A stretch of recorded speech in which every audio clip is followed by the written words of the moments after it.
channel Sharing Tulus Kekristenan, sharing ke-43, dengan judul Halangan Memberi kepada Allah atau Halangan Meminta dari Allah.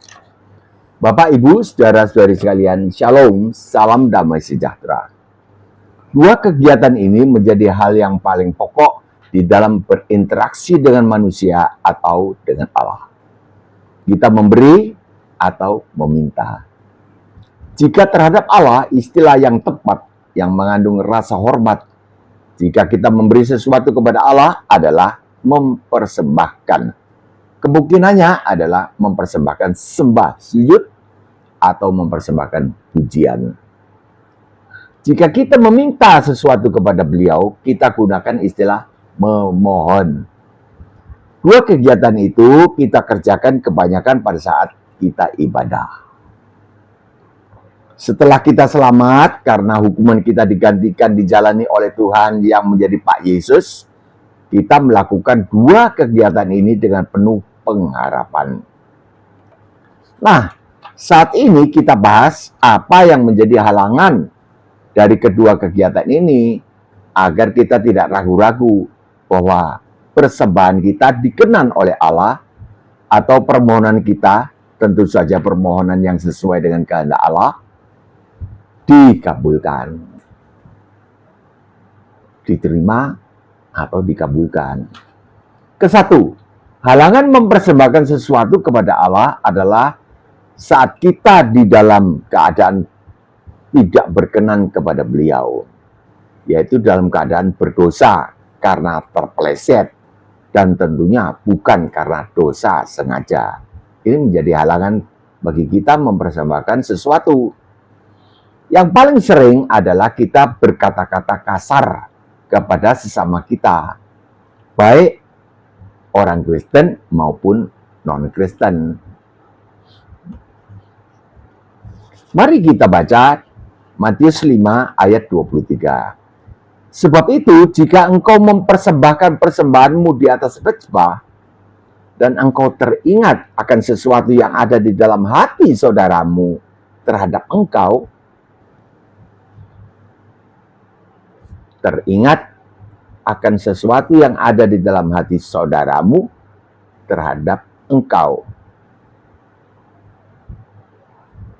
tinggalkanlah persembahanmu itu di atas mezbah. Batal dulu. Lebih utama, ya damai dulu. Dan pergilah dahulu dengan saudaramu itu berdamai. Jadi, menghilangkan kondisi tidak kudus itu. Lalu kembali untuk mempersembahkan persembahanmu itu. Jadi halangan kita mempersembahkan persembahan kita adalah kondisi rohani kita yang najis karena telah berbuat dosa, membunuh, tanda kutip. Karena marah atau kasar sama dengan membunuh. Sejak Pak Yesus mati di atas kayu salib. Sejak beliau menggenapi tuntutan hukum Taurat bagi kita, maka berlaku itu. Tidak boleh marah, jangan marah. Kalau terpeleset, ya ini solusinya. Sekarang ini berlaku hukum Taurat versi Tuhan Yesus. Jika kita marah, lalu berkata-kata kasar, maka perbuatan itu sudah diperhitungkan sebagai pembunuhan. Solusinya, kita tinggalkan ibadah kita. Lalu pergi berdamai dengan orang yang telah kita sakiti hatinya itu. Tidak boleh gengsi. Buang gengsi, karena gengsi kita sudah digantikan oleh Tuhan yang menjadi manusia bernama Pak Yesus itu. Sudah beliau gantikan. Beliau tidak gengsi demi kita. Kita nyatakan kepada orang itu, aku menyesal. Lukas 17 ayat 4. Kemudian, aku minta maaf. Ketiga, aku berjanji tidak akan melakukannya lagi. Nah, Setelah berdamai dengan orang yang kita sakiti, selanjutnya kita bisa meneruskan ibadah kita. Itu halangan mempersembahkan persembahan kepada Allah.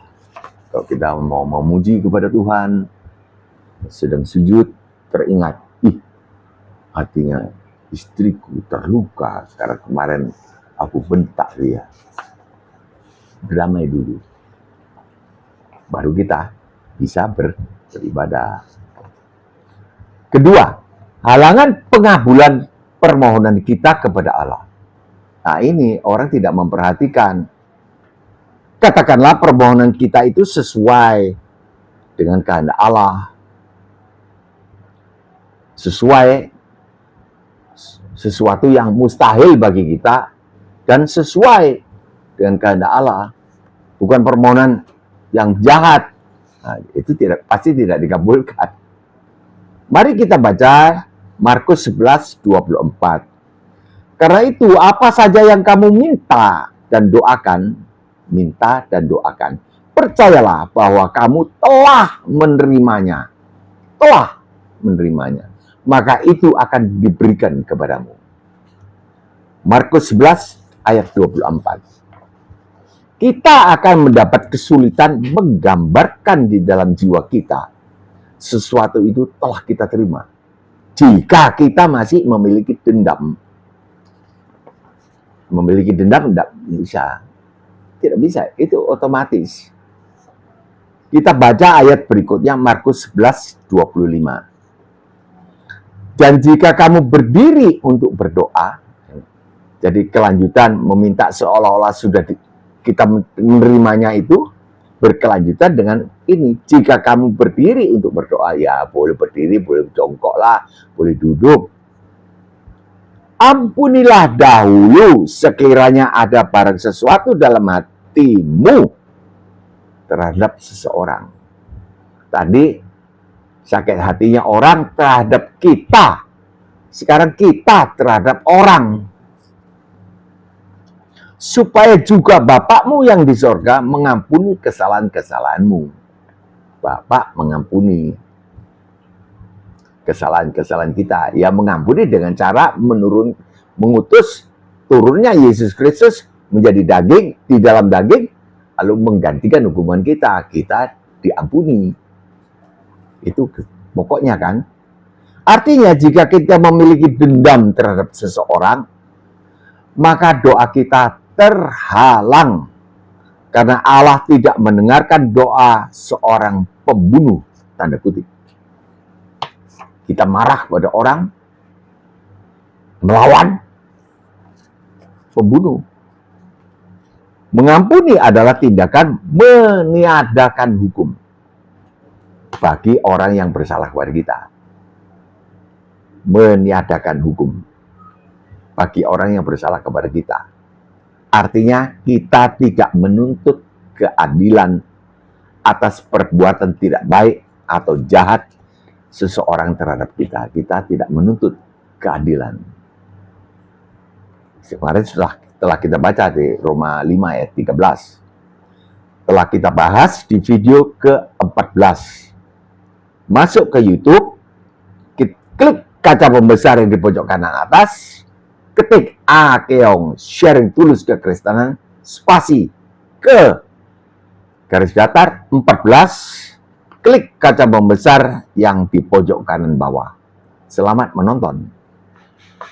Kesimpulan bahasan kita kali ini adalah ke-1, halangan saat kita memberi kepada Allah, mempersembahkan kepada Allah, Matius 5:23, yaitu sakit hati orang lain kepada kita. Ada sakit hati orang lain kepada kita. Solusinya, kita pergi berdamai dengan orang itu. Menyesal, minta maaf, janji tidak mengulangi lagi. Kedua, halangan saat kita meminta atau memohon kepada Allah, memohon sesuatu dari Allah adalah Markus 11:24, yaitu sakit hati kita kepada orang lain. Ini halangan memohon Halangan doa kita akan dikabul, terhalang karena kita, yaitu sakit hati kita kepada orang lain. Solusinya, kita tiadakan hukum bagi orang itu. Matius 5:17. Kesalahannya tidak kita perhitungkan. Kesalahannya kita tidak perhitungkan. Tidak apa-apa. Karena hukumannya kita tiadakan, maka kesalahannya kita tidak perhitungkan. Roma 5 ayat 13. Sampai di sini dulu, Mbak mohon undur diri. Ya, kiranya turunlah berkat dari sorga, segala berkat rohani dan jasmani, serta ekonomi berkecukupan dari sorga di dalam nama Tuhan Yesus Kristus. Jika berkenan, tekanlah subscribe. Jika suka, tekanlah like atau jempol yang ke atas. Jika ingin menolong, membantu teman-teman atau keluarga, bagikanlah video ini. Jika ada sesuatu, buatlah komentar, koreksi Mbak, atau apresiasi Mbak. Terima kasih. Sampai di sini dulu, sampai besok. Shalom. Insya Allah kita jumpa besok.